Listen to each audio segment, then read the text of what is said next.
para todos. Me da mucho gusto que podamos reunirnos otra vez. Vamos a tener una palabra de oración, invitando la guía del Espíritu Santo en nuestro estudio.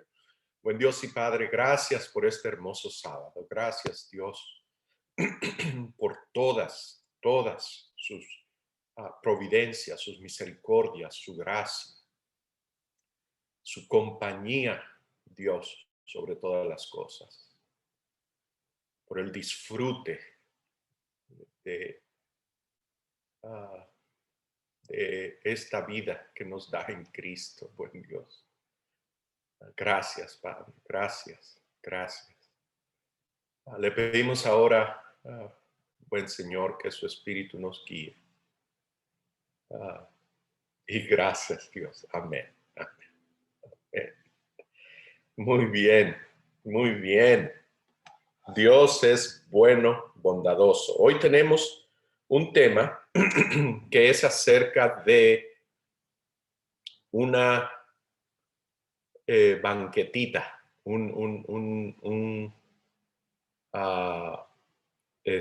banquito, un banco de 3 patitas. Les voy a enseñar la foto aquí.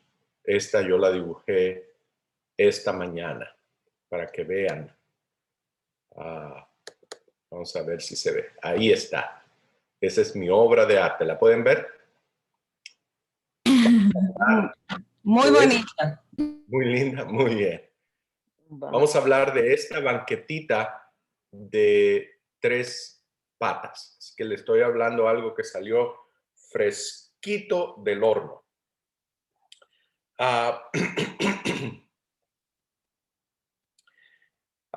Esta banquetita tiene 3 patas. Ya encontramos esa declaración previamente en otro estudio con respecto a, estamos hablando de relaciones, ¿verdad? Encontramos que hay 3 cosas que van juntas, que son difíciles, que son imposibles de entender, excepto si van juntas. Que cuando una de ellas está mal, es como esa banquetita, ese banquito que se cae, no se sostiene. Ese banquito es la adoración. Y vamos a ver que tiene esas 3 patas. El Espíritu de Profecía, la señora White habla que hay 3 cosas que si no se entiende que si no se entienden en conjunto, perdón, se pierden las 3. La primera es el carácter de Dios. Esa es la primera patita. La segunda es la ley de Dios. Y la tercera es la manera de cómo Dios lidia con el problema del pecado.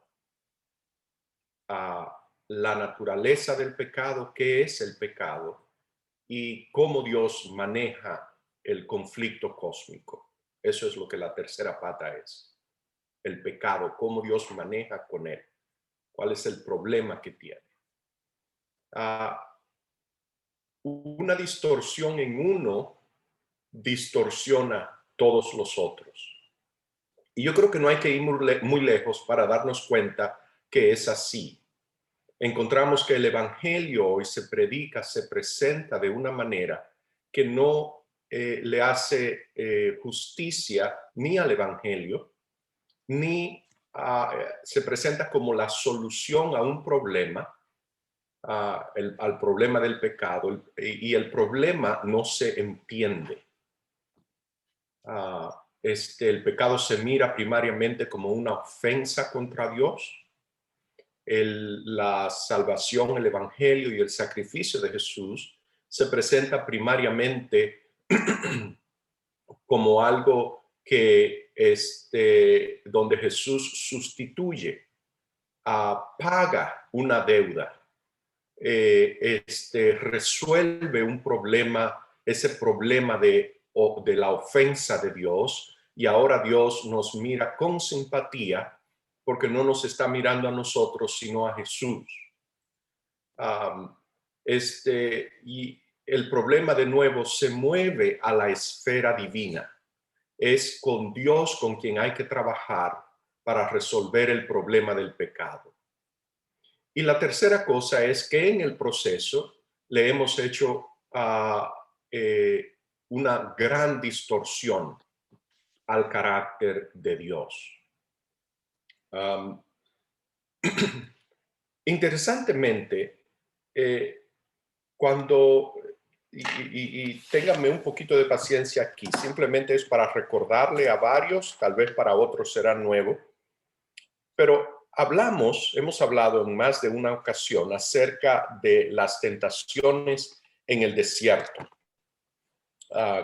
que aparecen registradas en el Evangelio según San Mateo, aparecen registradas en el capítulo 4. Y yo quiero señalar que el tema en las tres tentaciones es la adoración. Quiero añadir que el terreno sobre el cual Satanás pasó a Jesús en estas tres tentaciones es el mismo terreno por el que pasó a Adán y Eva. Y la tercera observación es que es el mismo terreno por el cual tú y yo pasamos. Así que si queremos encontrar en un lugar resumido a responder la pregunta acerca en qué consiste, cuál es la lucha en la que estoy envuelto o en la que estamos envueltos, es imposible encontrar un mejor lugar que este para encontrarlo, para encontrar la respuesta a esa pregunta. El capítulo 4 de Mateo comienza diciéndome que después que Jesús fue bautizado, el versículo 17 del capítulo 3, Jesús sale después de ser bautizado, dice, entonces Jesús, capítulo 4, verso 1, fue llevado por el Espíritu al desierto para ser tentado por el diablo. Notemos que Jesús es llevado por el Espíritu al desierto. El Evangelio de Marcos usa un verbo aún más dinámico. Dice que Jesús fue impulsado, fue catapulteado al desierto por el Espíritu. Así que la primera pregunta es, ¿qué hace Jesús en el desierto? Él viene a hacer un trabajo con gente. En el desierto no hay nada. En lugar de ir a Jerusalén o a cualquier otro centro urbano donde hay gente, el Espíritu lo lleva, lo impulsa, lo lleva al desierto. Jesús está en el desierto, por lo tanto, por una orden divina, por un mandato divino, por una agenda divina. Es el Espíritu que lo lleva. Y por lo tanto, la primera tentación, como hemos estudiado previamente, el tentador le dice, si eres hijo de Dios, di que estas piedras se conviertan en pan. El tema de la tentación no lo vamos a encontrar en las palabras del tentador. Las palabras del tentador están diseñadas para ofuscar, para oscurecer, para hacer difícil encontrar de qué se trata el tema. Las palabras de Jesús, al contrario, están diseñadas para sacar a la superficie lo que está soterrado. Hemos estudiado eso antes. Así que el tema de la tentación es en la respuesta de Jesús que está. Jesús les dice, les responde, no solo de pan vivirá el hombre, sino de toda palabra que sale de la boca de Dios. La idea es que la situación de estrechez, necesidad y aprieto en la que Jesús se encuentra en el desierto 40 días sin agua suficiente para bañarse, para lavar su ropa, hediondo, sudoroso, sucio, hambriento, con calor, incómodo, arena, sin comida. El tentador les recuerda, mira, tú estás aquí porque fue el Espíritu el que te trajo aquí. hay un problema con las órdenes de Dios. Y es que el que se mete al proyecto de obedecer mandamientos de Dios se va a encontrar en aprietos similares a los que tú te encuentras. La respuesta de Jesús es diciéndole que lo que Dios ordena, lo que Dios manda, sus mandamientos, todos son para dar vida. Es de toda palabra que sale de la boca de Jehová que el hombre vive. Que lo que parece una prohibición, lo que parece una lista de expectativas de Dios, de decirle, mira, en esta relación, yo espero de ti A, B, C, D, E, esta lista de cosas, que lejos de ser una lista de expectativas divinas, toda palabra que sale de la boca de Jehová es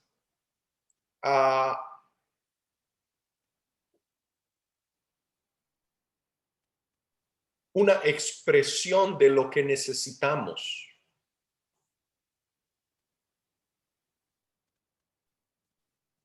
Y una habilitación. Es como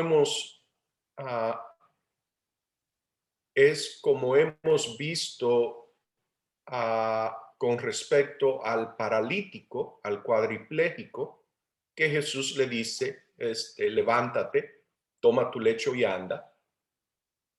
Eso es exactamente lo que él no puede hacer. Por lo tanto, toda palabra que sale de la boca de Jehová no solo describe nuestra necesidad, sino que nos habilita, provee, capacita, crea de nuevo para suplir esa necesidad. Es para vida, es para sanidad. Que cuando Dios le dice no coman del árbol de la ciencia, del conocimiento del bien y del mal, cuando Dios le dice no coman de ese árbol, no les está quitando nada, le está dando un regalo. El regalo que le está dando es suplir la necesidad que les falta, que pasen del plano de animal a ejercer ese ingrediente que los diferencia de los animales, que los habilita a que se haga en ellos la imagen de Dios, a que se complete, que entren a una relación con Dios que la Biblia le llama adoración. Así que Jesús está diciéndole que toda palabra, que es todo mandato, todo mandamiento, toda ley de Dios, lejos de quitarnos, lejos de empobrecernos, lejos de constreñir nuestras libertades, lejos de meternos en una especie de camisa de fuerza, donde no podemos desarrollarnos a plenitud, que todo mandamiento, toda palabra que sale de la boca de Jehová es para vida. En la segunda tentación, así que ese es el primer ingrediente en adoración. Simultáneamente es un ataque no solo al carácter de Dios, sino a su ley. La segunda tentación lo hace más claro todavía. En la segunda tentación dice que el diablo le llevó, versículo 5, a la santa ciudad y le puso sobre el pináculo del templo y le dijo, si eres hijo de Dios, échate abajo, porque escrito está, sus ángeles mandará cerca de ti y en sus manos te sostendrán para que no tropieces con tu pie en piedra. La idea aquí es que Dios ha constituido la realidad de una forma tal que no es posible para ti y para mí tomar decisiones que sean para destrucción y muerte. Para decirlo de otra manera, que podemos tomar una decisión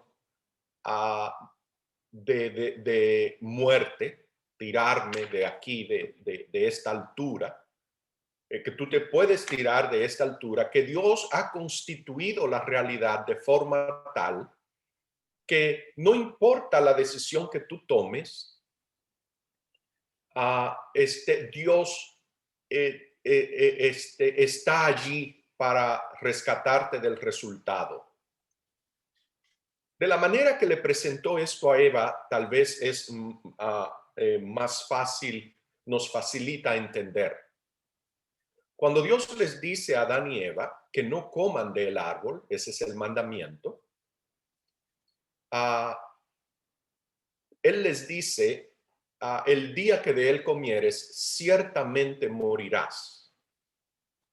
El ataque del enemigo es al ciertamente, que no hay nada en la desobediencia, que no hay nada en violar el mandamiento, que no hay nada en quebrantar la ley, que no hay nada en que tú ejerzas tu voluntad para ir contrario al propósito de Dios, que no hay nada en el que tú anules el proyecto divino que te lleve a la muerte. No hay nada cierto en eso, que se puede violar la ley, que se puede pecar y que eso no lleva automáticamente a ningún mal resultado. Es una posibilidad, sí es posible, pero no es una certidumbre. El pecado no tiene nada malo en sí. El problema del pecado y la muerte es que la actitud de Dios es que Dios va a venir a castigar y a matar al que le desobedece. Ese es el engaño, ese es el ataque central a la ley. Ese es el ataque a la base del tronco de la ley. Recordemos que nuestra banquetita tiene 3 patas. Es el carácter de Dios, la ley de Dios y el pecado. Notemos que los 3 están amarrados y que la tapita donde uno se sienta se llama adoración. Es ahí donde quiero llegar. Entonces, lo que le está diciendo es, mira, no hay certidumbre en la muerte. De hecho, sabemos que Eva le creyó esto porque cuando Eva le dice a la serpiente qué fue lo que Dios dijo, en lugar de decir ciertamente morirás, Dios dijo mut, mut, o sea, repitió muerto, muerto, vas a morir, morir. No hay ninguna duda que vas a morir, morir. Eva dice, porque si comemos de él, quizá muramos. Es posible, no hay certidumbre que la desobediencia acarrea muerte. Y por eso la serpiente le dice en Génesis 3:4, cuando se traduce, leemos en la Reina Valera que dice no morirás. La serpiente está diciendo no mut mut, no hay certidumbre que vas a morir. Así que esta incertidumbre, esta posibilidad de ser destruidos, excepto que como resultado de la desobediencia, quiere decir que lo que le está diciendo en la segunda tentación, que la manera que Dios ha constituido la realidad es que tú puedes tomar decisiones que son para muerte y no te preocupes, no hay certidumbre de muerte en violar la ley.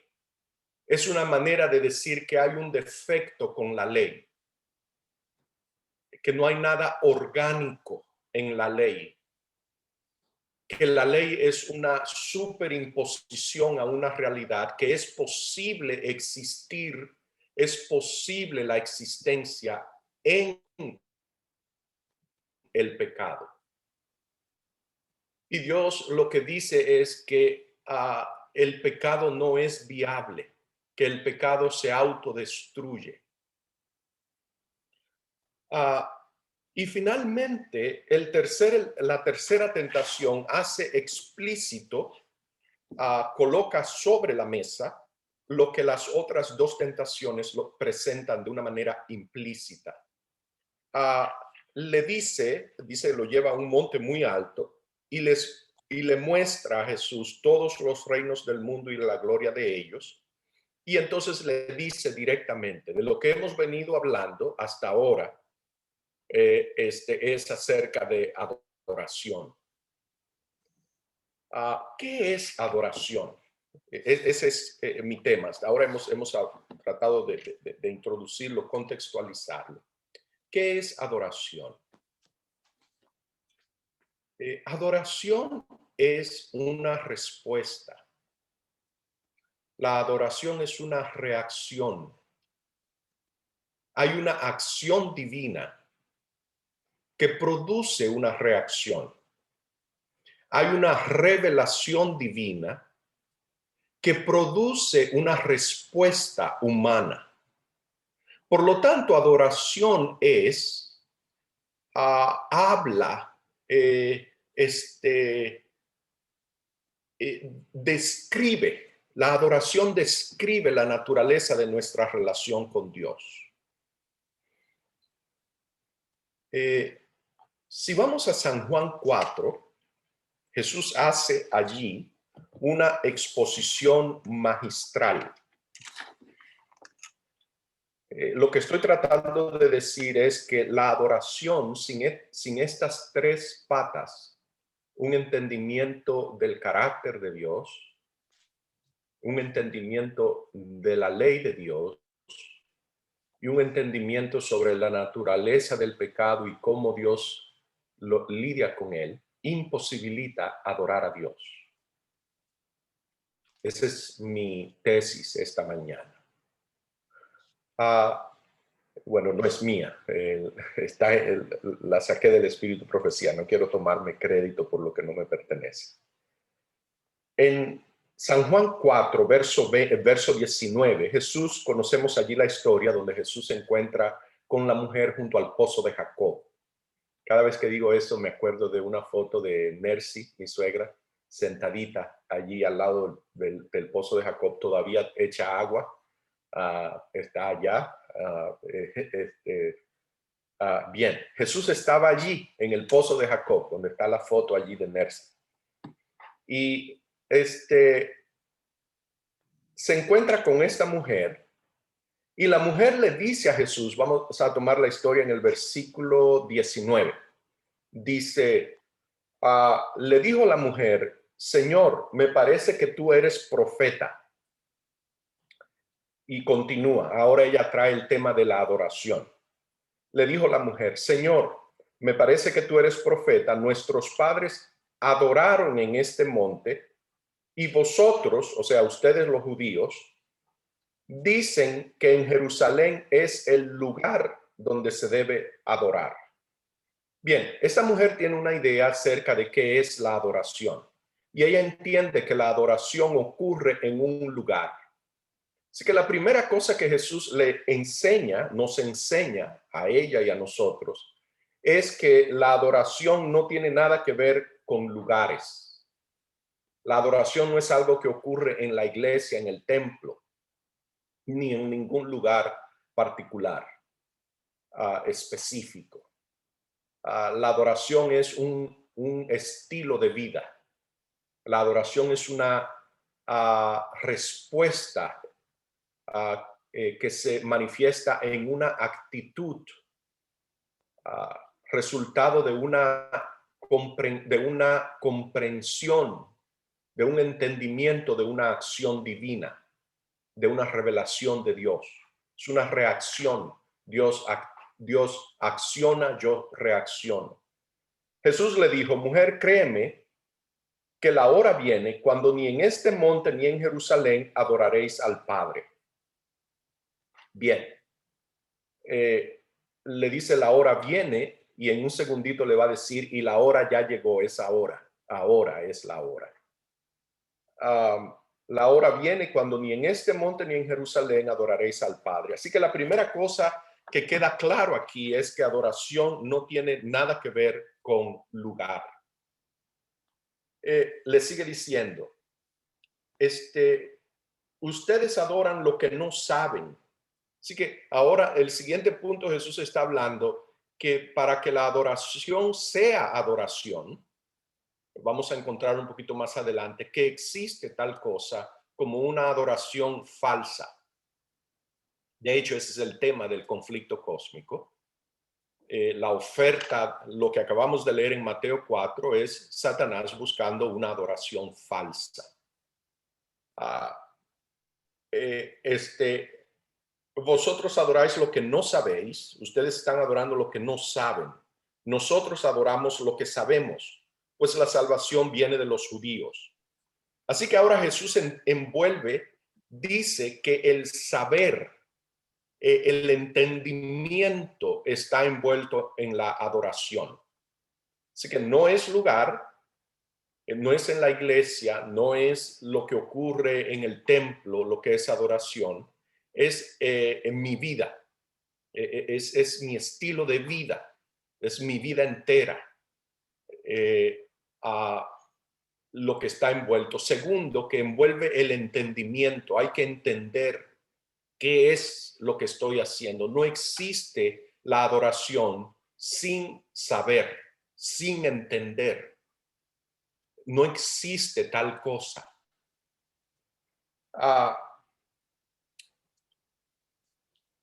Mas la hora viene, verso 23, y ahora es cuando los verdaderos adoradores adorarán al Padre en espíritu y en verdad.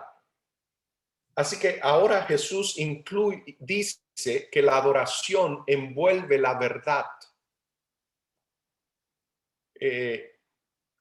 Que hay que conocer la verdad, hay que saber la verdad. Sin la verdad es imposible adorar. Así que no es lugar, envuelve el entendimiento, hay que saber qué es lo que estoy haciendo, por qué lo estoy haciendo, a quién lo estoy haciendo. Y tiene que ser producto de un discernimiento de la verdad. Son cosas que parecen obvias y elementales, pero tristemente no lo son. Jesús está diciendo que es en verdad que ocurre la adoración. Y añade este elemento. Él dice espíritu y en verdad. Y entonces en la parte de espíritu lo quiero tomar en el versículo 24, porque él dice, Dios es espíritu. Así que el siguiente elemento ya dijo en el versículo 23 que le adoren en espíritu y en verdad. Y ahora dice que Dios es espíritu. Por lo tanto, la adoración envuelve no solamente que no está limitada a un lugar, que envuelve el entendimiento, envuelve saber. Tercero, envuelve la verdad, tiene que ser en verdad.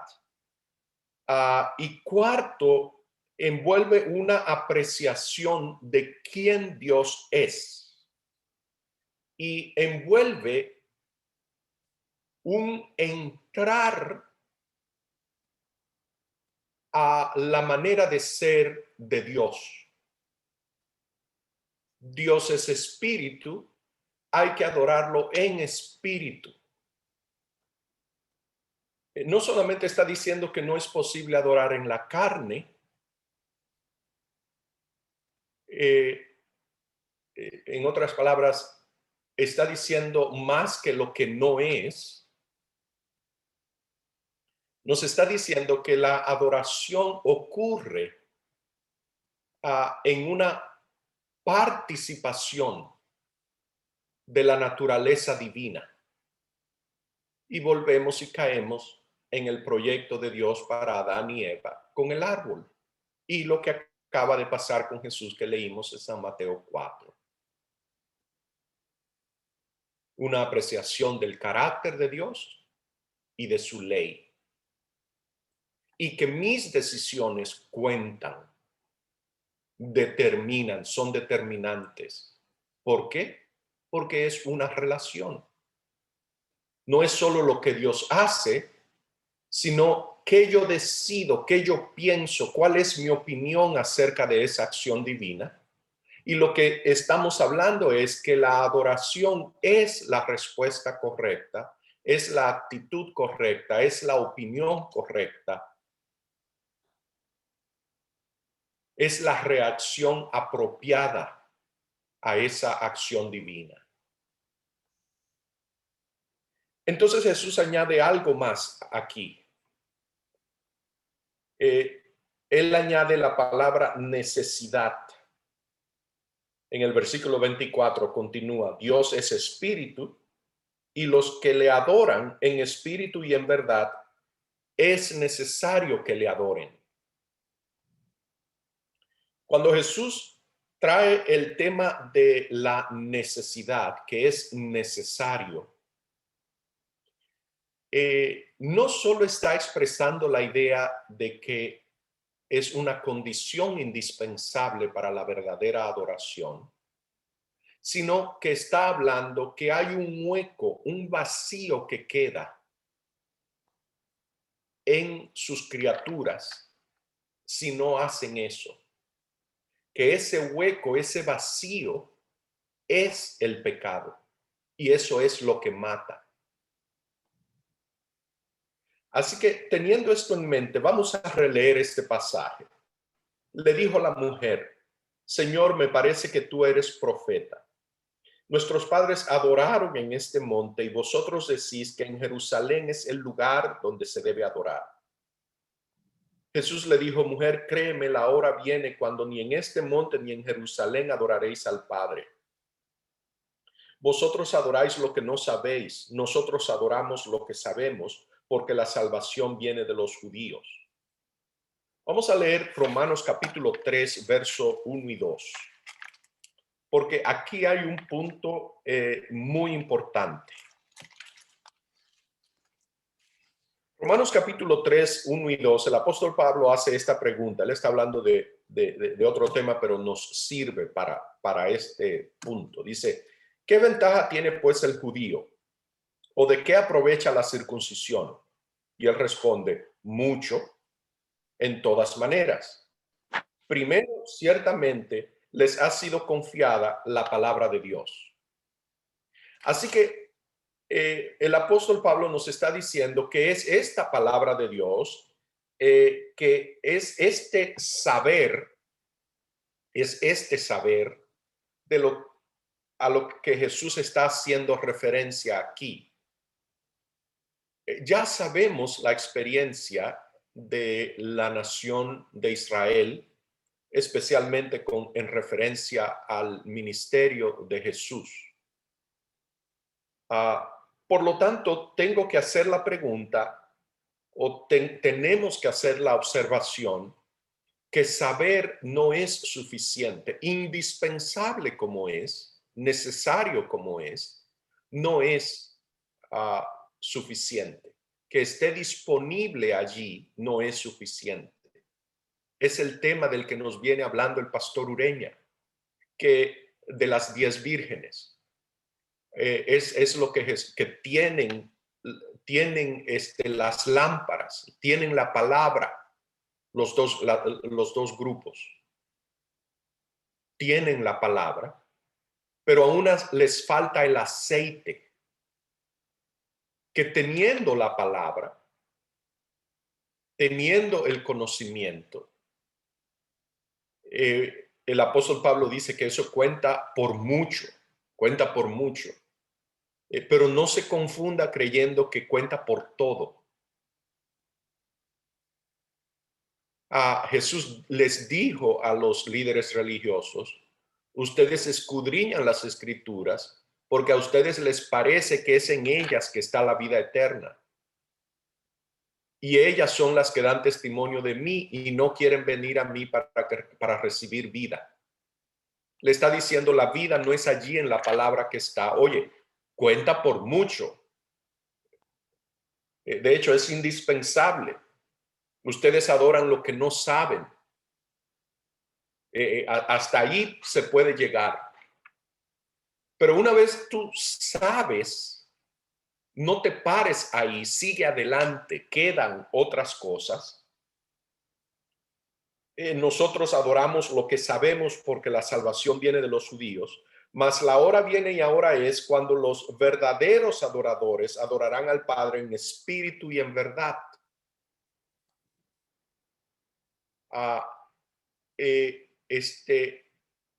El conocimiento de la verdad nos lleva a la persona verdad, que la munición única de Dios en el conflicto cósmico es el cordero inmolado. Esa es la respuesta a toda pregunta. Esa es la respuesta a todo misterio. Esa es la respuesta a todo ataque, a toda violencia, a toda injusticia, a toda destrucción.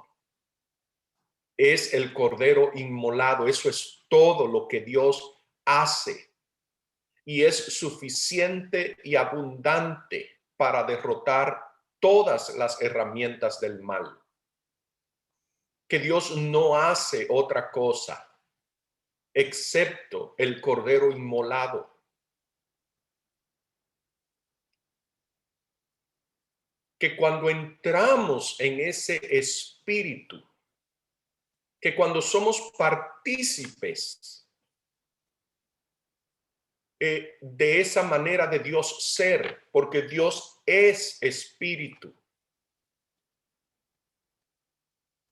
Ahí fue donde la nación de Israel patinó y no es un análisis del fracaso de Israel lo que me interesa, solamente en la medida que se aplica a nuestra vida hoy, individual y como iglesia. Que Dios es espíritu, que ese es su provisión, esa es su manera. Que el que quiere tener éxito, el que quiere participar, tiene que entrar a la manera de ser de Dios.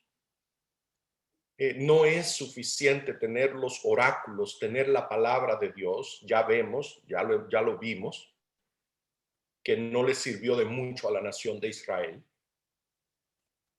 Está allí la parábola de las 10 vírgenes advirtiéndonos, avisándonos, dejándonos saber que tener la doctrina correcta, que tener la verdad de Dios en la mano, te puedes quedar sin adorar. Es necesario, te es necesario. Notamos cómo la palabra de Dios, toda palabra, todo mandamiento, toda ley, toda palabra que sale de la boca de Jehová es para suplir una necesidad nuestra. No es para presentarnos una lista de expectativas divinas, ni mucho menos para crear un estándar a través del cual nos vamos a encontrar faltos. Es para suplir una necesidad, para crearnos de nuevo, para producir en nosotros esta transformación, que entonces entramos a ser como Dios es. De nuevo, es el mismo proyecto que Dios tenía con Adán y Eva, es lo mismo. Dios no ha cambiado de propósito, es la misma cosa hoy y en el tiempo de Jesús y en el tiempo de Adán y Eva en el jardín del Edén. Dios es espíritu. Tenemos que, es urgente, indispensable, es necesario, dice Jesús, que entremos con Él a esa manera de Él ser. Es importante saber cuál es su carácter, es importante saber que no es en la iglesia que esto sucede, que es en mi vida, es importante saber que es en verdad, pero finalmente es una experiencia real que tiene que ocurrir y ocurre en el espíritu. Y en el espíritu no quiere decir que es algo místico que está pasando no sé, en una manera fantasmagórica. Estoy diciendo en espíritu, es en la vida cotidiana, diaria. Que la reacción que es adoración envuelve que hay que tener esa visión de Dios, que hay que conocer a Dios como Él es. Dios es. Como Dios es necesario que tú seas como Dios es. Dios es espíritu y los que adoran en espíritu y en verdad es necesario que le adoren. Y finalmente tenemos esa necesidad. De hecho, es la necesidad de todas las necesidades. La necesidad no suplida que está destruyendo y que va a destruir este planeta es esa necesidad de adorar. Un paso indispensable es que necesitamos saber, el mundo necesita saber. Sin saber no se puede escoger, decidir. Así que somos no solamente llamados a ser adoradores, sino que también somos llamados a invitar a otros a que adoren. Y mi llamado, mi preocupación, mi interés es que nosotros nos identifiquemos como lo que somos, como es para este tiempo, esta es la hora, este es el momento, este es el mensaje para esta hora. Es el único que tiene poder para iluminar la tierra, llenar la tierra de la gloria de Dios, que es el paso indispensable cuando la iglesia de Cristo esté lista, refleje el carácter de Dios, entonces Él vendrá, Jesús vendrá para recogerla. Vamos a tener una palabra de oración y abrir para preguntas o comentarios. Buen Dios y Padre, gracias, Señor, porque ha hecho todo lo posible para que nuestra relación sea sanada, sea restaurada, que entendamos que tenemos una decisión y que nuestra decisión cuenta. Gracias, Dios, porque es fiel a sí mismo, no ha cambiado, es el mismo siempre y siempre ama, siempre rescata, siempre restaura, siempre recrea, siempre transforma. Gracias, Señor. Denos un espíritu de obediencia, espíritu de adoración, espíritu de gozo, espíritu de servicio, espíritu que sea como usted es. En el nombre de Jesús. Amén. Amén. Creo que